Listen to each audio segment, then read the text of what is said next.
আমাদের খেলাধুলার জন্য একটা উৎসবের সময় চলতেছে, বিরাট একটা উৎসবের সময়। এই কন্টেন্টটা যখন দেখতেছেন, মানে আমি যখন করতেছি তার খানিকক্ষণের ভেতরে আফগানিস্তান বিপক্ষে আমাদের সিরিজের প্রথম ওয়ানডে শুরু হবে। আবার আগামীকালকে আমাদের জাতীয় দল নামবে হংকং এর বিপক্ষে, মহা গুরুত্বপূর্ণ একটা ম্যাচে। আবার আগামীকালকে আমাদের জাতীয় ফুটবল দল মাঠে নামবে হংকং এর বিপক্ষে, মহা গুরুত্বপূর্ণ ম্যাচে, এশিয়ান কাপে বাছাই পর্ব ম্যাচ। ফলে এটা মহা গুরুত্বপূর্ণ ম্যাচ। ওদিকে আমাদের মেয়েরা বিশ্বকাপ খেলতেছে, বিশ্বকাপে পাকিস্তানের বিপক্ষে জয় এবং ইংল্যান্ডের বিপক্ষে অল্পের জন্য জয় হাত ছাড়া হওয়া, সব মিলে মেয়েরাও ভালো অবস্থায় আছে। আমাদের মেয়েদের ফুটবল টিম কদিন পরেই তাদের আবার অ্যাসাইনমেন্ট শুরু হচ্ছে, তারা এশিয়া কাপের প্রস্তুতি নেওয়া শুরু করবে। তারা অলরেডি বাছাই পর্ব পার হয়ে গেছে। মানে চারটে সিনিয়র দল একেবারে খেলার মধ্যে আছে। এটা দুর্দান্ত একটা ব্যাপার। এছাড়া আমাদের জুনিয়র দলগুলো ফুটবল ক্রিকেট সব জায়গায় খেলার মধ্যে আছে। এরকম একটা সময় স্বপ্ন লম্বা সময় ধরে দেখছি যে আমাদের সবগুলো দল নানা রকম খেলার মধ্যে থাকবে। তো সেই জায়গাটা আপাতত আমার কাছে সবচেয়ে গুরুত্বপূর্ণ হচ্ছে কালকে আমাদের যে ফুটবল ম্যাচটা। ইনফ্যাক্ট আমাদের জন্য, মানে আমাদের সবার জন্যই এটা সবচেয়ে গুরুত্বপূর্ণ ম্যাচ। কারণ এই ম্যাচটা যদি আমরা কোনোভাবে জিততে পারি, জেতার সম্ভাবনাটা একটু তুলনামূলক কম। আমি অন্তত সাহসটা একটু কম পাচ্ছি। এই ম্যাচটা জিততে পারলে কিন্তু আমরা এশিয়া কাপ বাছাই পর্বে টিকে থাকবো। এশিয়া কাপে খেলার একটা সম্ভাবনা আমাদের ব্যাক অফ দ্য মাইন্ড টিকে থাকবে। সেই জন্য আগামীকালকের ম্যাচটা খুব গুরুত্বপূর্ণ। ইতিমধ্যে হামজা আজকে প্রেস কনফারেন্স করছে, সে খুবই আশাবাদী যে যত যাই হোক হংকংয়ের বিপক্ষে সে জয় নিয়ে মাঠ ছাড়তে পারবে। এখন আজকে আমি একটু আলোচনা করতে চাই, আমি ফুটবল অত ভালো বুঝি না। হংকং বা এই জাতীয় দলগুলো রিসেন্ট পাস্ট যে পরিমাণে বিদেশি খেলোয়াড় আনছে, এনে যে পরিমাণে তারা আগায় গেছে, তাতে এখন আমি কম্পেয়ারটাও করার মতো যোগ্যতা আমার নাই। তারপরেও আমি কালকে বাংলাদেশের কাছ থেকে ঠিক কি আশা করতেছি এবং কেমন একটা হলে আমার মনে হয় যে আমি হংকং সম্পর্কে না জানলেও আশা করতে পারি যে আমরা একটা জয় নিয়ে মাঠ ছাড়ব। দেখেন, শুরুতে যেটা বললাম যে একটা সময় ভাবতাম যে এরকম আমাদের অনেকগুলো দল খেলার মধ্যে থাকবে এট এ টাইম। এটা মানে এমন না যে কারোর দোষের জন্য এটা হতো না। আমাদের তো আসলে তখন খেলার সুযোগ খুব কম ছিল। আমরা ফুটবলে বলেন, ক্রিকেটে বলেন, সব জায়গায় মেয়েদের ক্রিকেট তো ছিলই না, মেয়েদের ফুটবল ছিলই না। বাকি যে সিনিয়র ফুটবল, সিনিয়র ক্রিকেট ছিল, ওগুলোতে বেশি খেলার সুযোগ পেতাম না।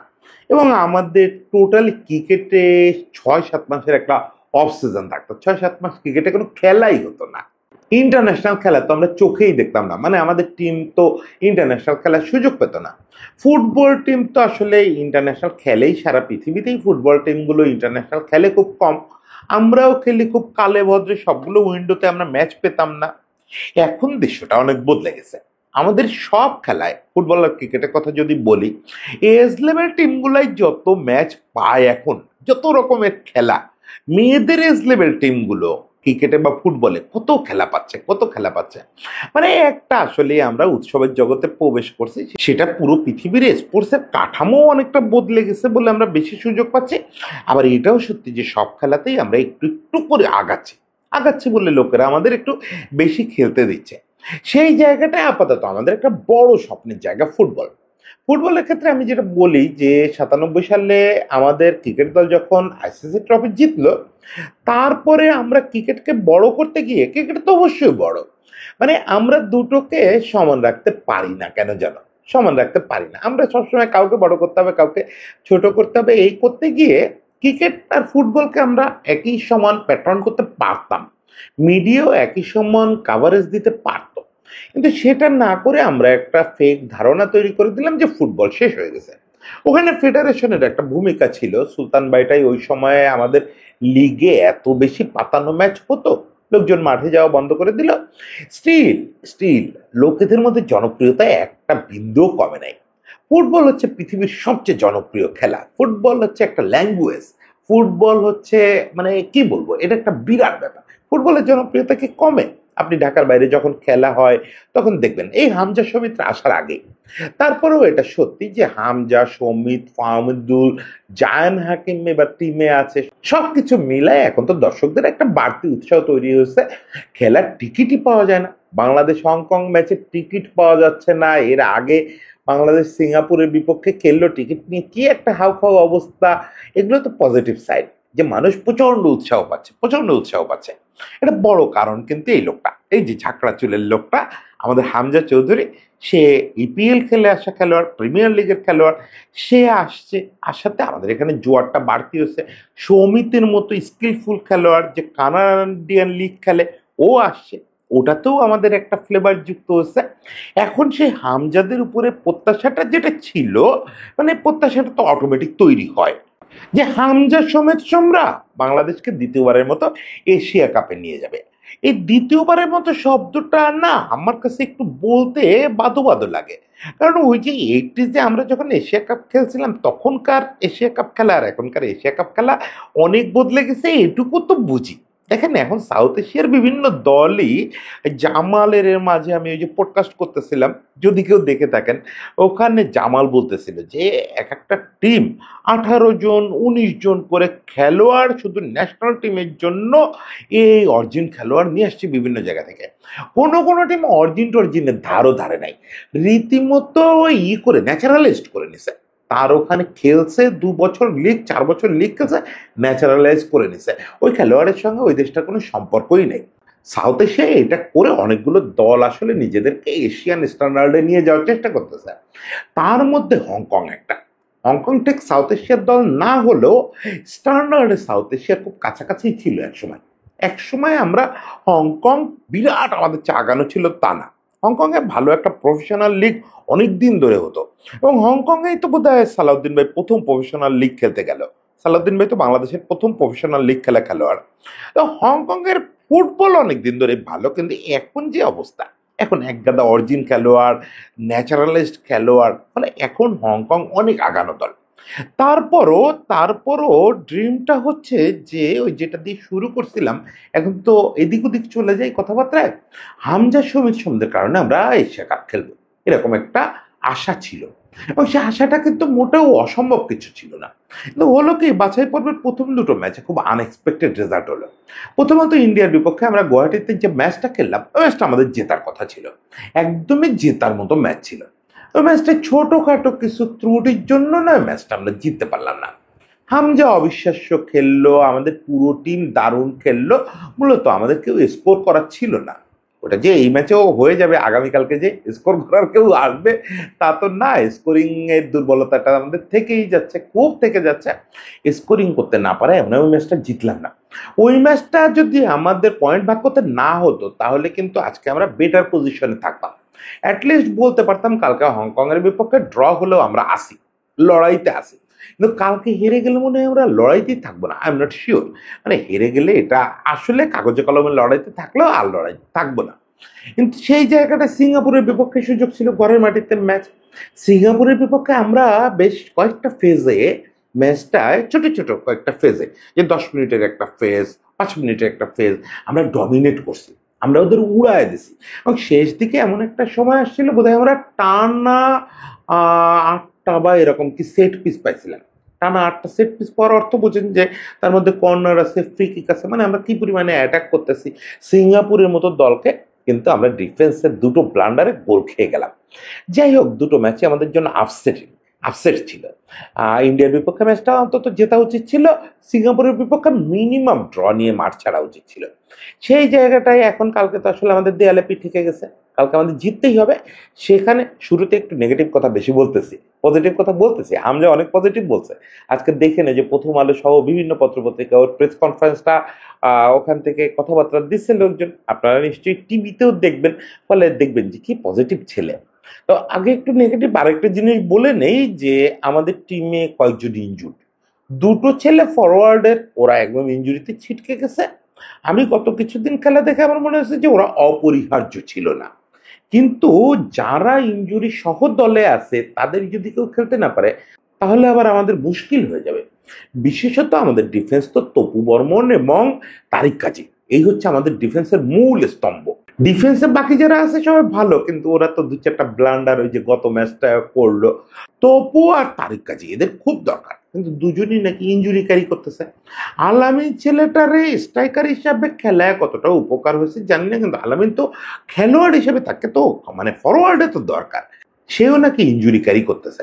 ফলে এইগুলো খবর আমাদের জন্য খারাপ। একই সঙ্গে আরেকটু আমি একটু মানে কি বলবো, আমাদের একটু অস্বস্তির খবর হচ্ছে সমিতের আসতে দেরি হয়ে যাচ্ছে।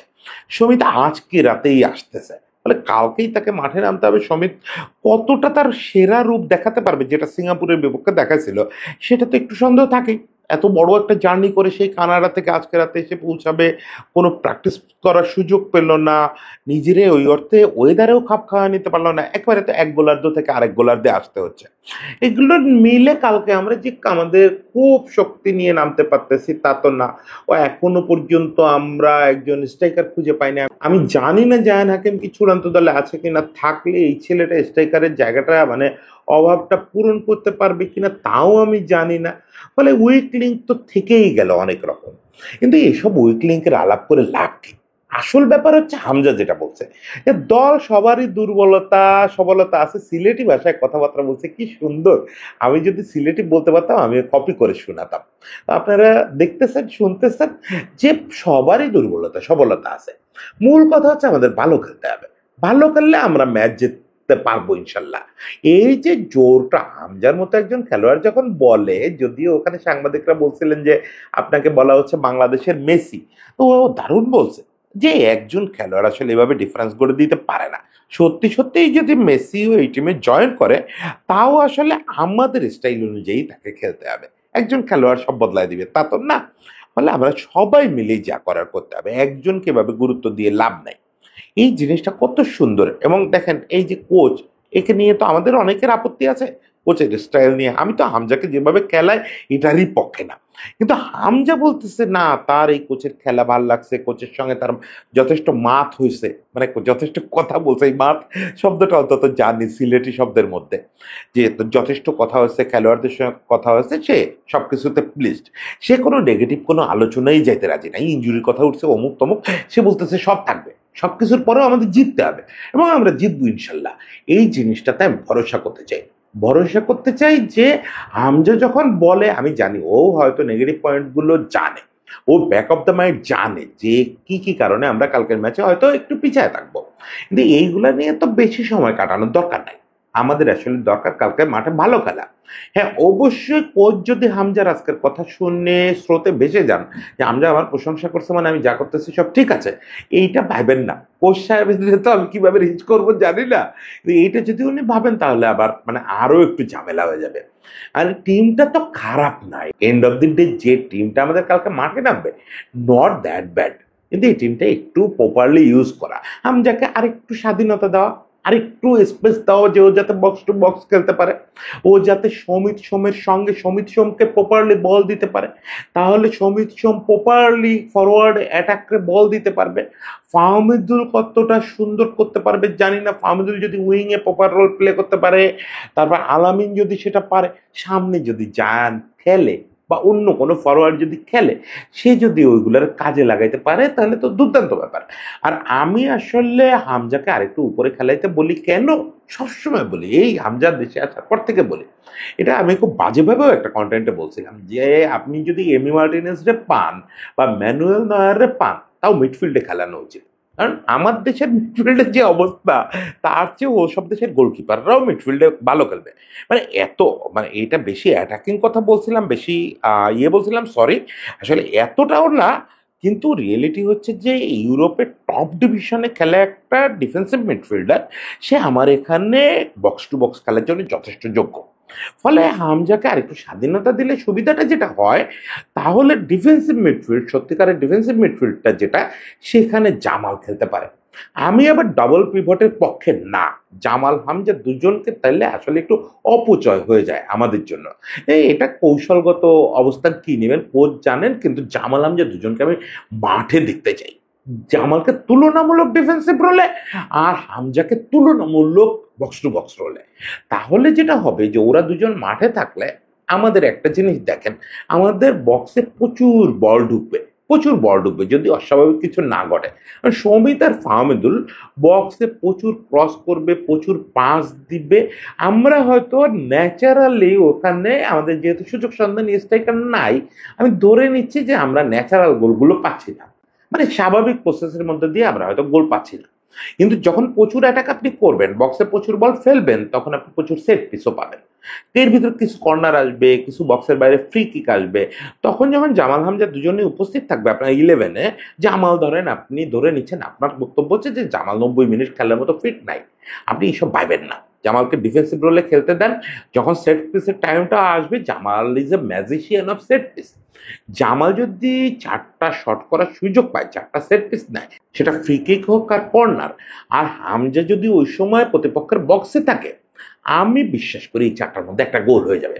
কারণ ওরকম 6 ফুটের উপরে একটা লোক যখন লাফ দিবে, যে হচ্ছে তার ইউরোপিয়ান লিগের ডিফেন্সে ওই সময় লাফায় অভ্যস্ত, সে তো আসলে হংকং টংকং ছাড়ায় অনেক উপরে উঠে যাবে, সে ওখান থেকে গোল করার চান্সটা অনেক বেড়ে যাবে।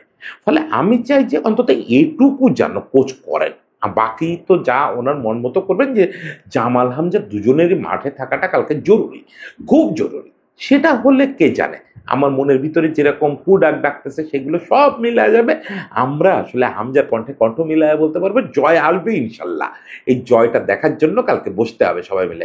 তার আগে আজকে রাতে কি হয় সেটা দেখা যাক। তারপরে মেয়েদের বিশ্বকাপের খেলা আছে, সব মিলে একের পর এক জয় প্রত্যাশা করতেছি। সবার জন্য শুভেচ্ছা, সবাই ভালো থাকবেন।